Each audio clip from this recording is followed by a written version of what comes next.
Hello, I'm Wayne Allyn. It's a great honor to be here tonight representing the Tea Party and the American people in responding to the State of the Union address by President Barack Obama. I want to start by thanking the Tea Party Express and millions of Tea Party members for giving me your trust and this sacred responsibility. As a Washington, D.C. outsider, patriot, and anti-politician who believes in the American dream and American exceptionalism, I'm proud to follow previous Tea Party leaders who have delivered this response to President Obama in previous years. United States Senator Rand Paul, United States Senator Mike Lee, Congresswoman Michelle Bachmann, Congressman Kurt Clausen, and former presidential candidate and business leader Herman Cain. Tonight, the American people are being given 3 visions for how to move this country forward. You've just heard the president's vision and the traditional response from the opposition Republican Party. Now, in this remarkable nation of the people, by the people, and for the people, you're about to hear a third vision delivered by someone just like you. I'm an SOB, son of a butcher, a taxpayer, a successful small businessman, and a homeschool dad. The remarkable irony is that I'm the college classmate of President Barack Obama, Columbia University class of '83. We graduated on the same day from the same college 33 years ago, and we've never had anything in common ever again. I'm not a part of the political class. I'm the proud founder of AARP, Americans Against Rotten Politicians. The NFL Seattle Seahawks honor their 12th man before every football game. They acknowledge the fans, the 12th man, as the beating heart of their team. It's the fans who give their team the supernatural energy to win the battle. I believe the American people, the taxpayers, the small business owners, the middle class are the true heroes, the beating heart, the 12th man of America and the U.S. economy. We are the important ones, not the politicians, not the government bureaucrats, not the media elite, not the lawyers, lobbyists, or arrogant Ivy League intellectuals. It is the people, the taxpayers, who made America the greatest nation in world history. And I am proud tonight to be here representing those people, the American people, the 12th man. The vision I'll lay out tonight is of the people, by the people, and for the people. President Obama left an empty seat tonight next to the First Lady to symbolize victims of gun violence. And I think that empty seat is appropriate, but it should represent the dying American middle class, the good people who have lost their jobs because of Obama's high taxes, nonstop new laws and regulations, and the massive expense of Obamacare. Obama is destroying the 12th man, the great American middle class is being wiped off the earth, and that empty seat should be a memorial to the vanishing middle class. Or it could represent the 4 brave American heroes left to die in Benghazi by this administration. Under attack, abandoned by their own leaders, left to die, then disrespected when Obama and Hillary designed to cover up and lie to their families' faces about why they died. That empty chair could represent the heroes left behind by the arrogant political class. When it comes to the economy, Obama summed up the attitude of the arrogant political class as well when he said to the American people, to the taxpayers, to the business owners of this country, you didn't build it. But the president has it all backwards. We did build it. Our hard work, creativity, ingenuity, and courage to risk our own money built this great nation. We built the schools, not the government. We built the highways. We built the airports. We built the hospitals. We funded the military. We pay government employees' salaries and pensions. The American taxpayers built it all and deserve the credit, not the other way around. So I'm here tonight representing not what you'd call business as usual. This is a very different State of the Union response and a very different vision. I'm here to take the shackles off the American people. I'm here representing economic and personal freedom. I'm here to shine a light on another way forward that takes power away from government and returns it where the founding fathers believed it belonged, with we the people, with you. So start dreaming with me about a country returned to its roots. Excuse the pun. A country where you are in charge. A country where the government doesn't lie to the people and commit blatant fraud to pass laws like Obamacare. A country where the president doesn't dump thousands of pages of new regulations on the Friday before every holiday so the people won't notice their rights are being taken away. A country where new laws are 2,000 pages long and voted on by Congress without ever being read. A country where the president, Congress, and government bureaucrats must live under the exact same laws as the rest of us, and if they break them, they lose their jobs and go to prison just like the rest of us. A country where the government doesn't call you greedy for wanting to keep more of your own money, the money you worked for, the money you sweated for, the money you risked your life savings for. And when they take some of your money, they say please and thank you. Folks, that's the real American dream. The true definition of greed, on the other hand, is government stealing the money of the people who earned it to redistribute it to those that didn't earn it in order to buy their votes so they can stay in power. That's greed. That's the root of what's wrong with America. That's why we're failing. That's why the American dream is dying. People are angry and enraged because they know the deck is stacked against them. Their government is not just failing them, it is actively working against them. America has endured 7 years of a failed presidency, but you didn't hear about those failures in the State of the Union speech tonight. President Obama, his socialist cabal, the greedy, entrenched political class, and the media elite are involved in a cover-up of epic proportions. Well, it's time to tell the truth. It's time to face the facts of what President Obama and the political class has done to this once great country that is now drowning in almost $19 trillion in debt, whose economy is stuck in quicksand, and whose new job market is reduced to minimum wage and low-wage jobs, cleaning toilets, mowing lawns, washing dishes, or tending bar, an entire economy built to make the richest far richer and the rest of us serfs begging for crumbs. Here are just a few of the things you didn't hear in Obama's State of the Union tonight. Under Obama, we've lived for 7 consecutive years of GDP under 3% for the first time in the history of America.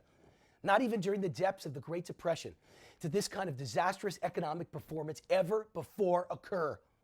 The labor force participation rate is the lowest in modern history. 94 million Americans are either unemployed or have given up looking for work. For the first time in history, more businesses close each day than open each day. More Americans now receive entitlement checks than work full-time. What a disgrace. Of the 1 million jobs gained by women in America in the past decade, 100% of the gains, all 1 million jobs, have gone to foreign-born women. That stat is direct from the Labor Department of the United States. In the past decade, America has lost 1.4 million high-wage manufacturing jobs and gained exactly 1.4 million low-wage bartender and waiter jobs.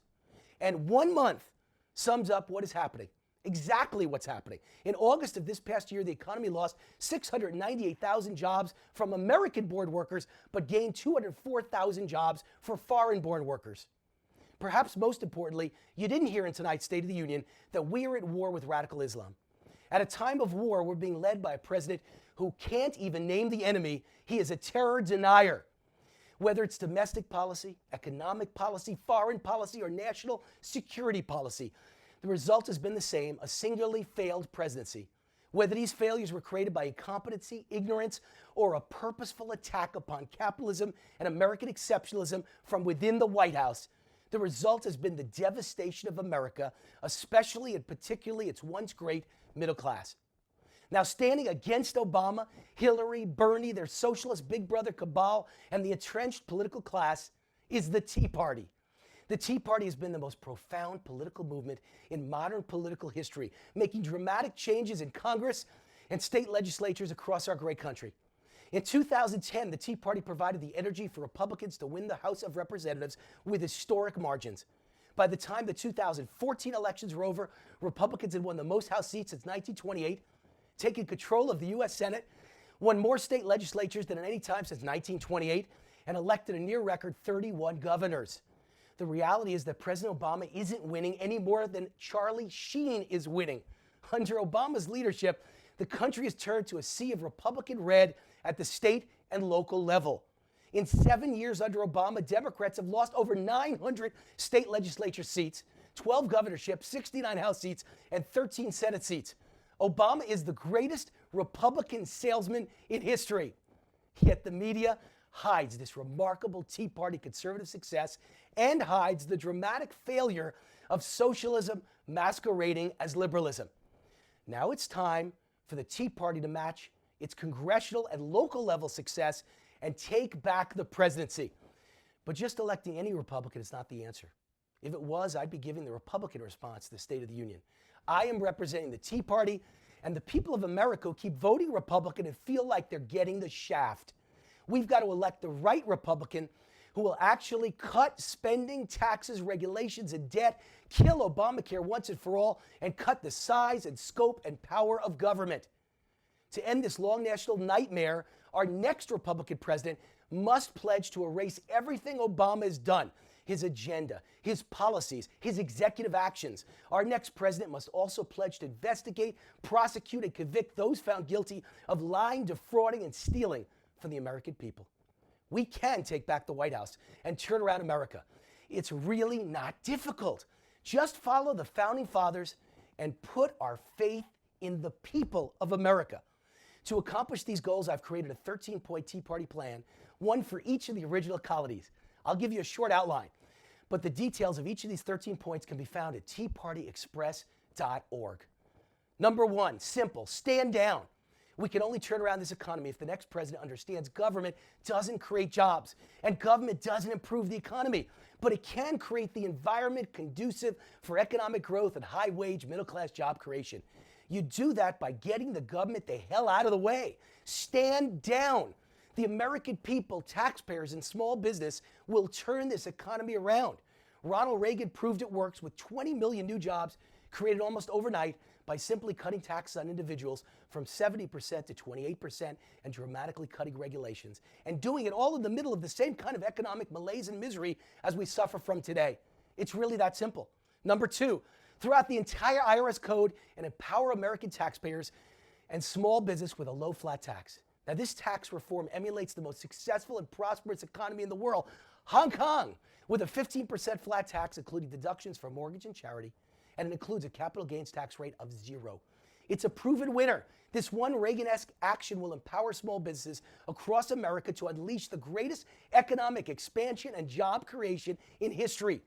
Number three, empower American business with the same 15% flat tax rate as individuals, plus a one-time tax holiday to bring $2 trillion kept offshore back to America to create jobs. Number four, repeal and replace Obamacare. Obamacare is sucking the very life out of the U.S. economy, killing jobs and bankrupting the middle class with double-digit increases in insurance premiums, co-pays, deductions, and prescription drug costs. That's why GDP growth is 0. That's why manufacturing, shipping, and retail sales are all a disaster. The people are out of money. The U.S. economy cannot recover unless we kill Obamacare. We can't play around the edges, stick a cross through its heart like a vampire. Number five, reset the economy to the year 2000.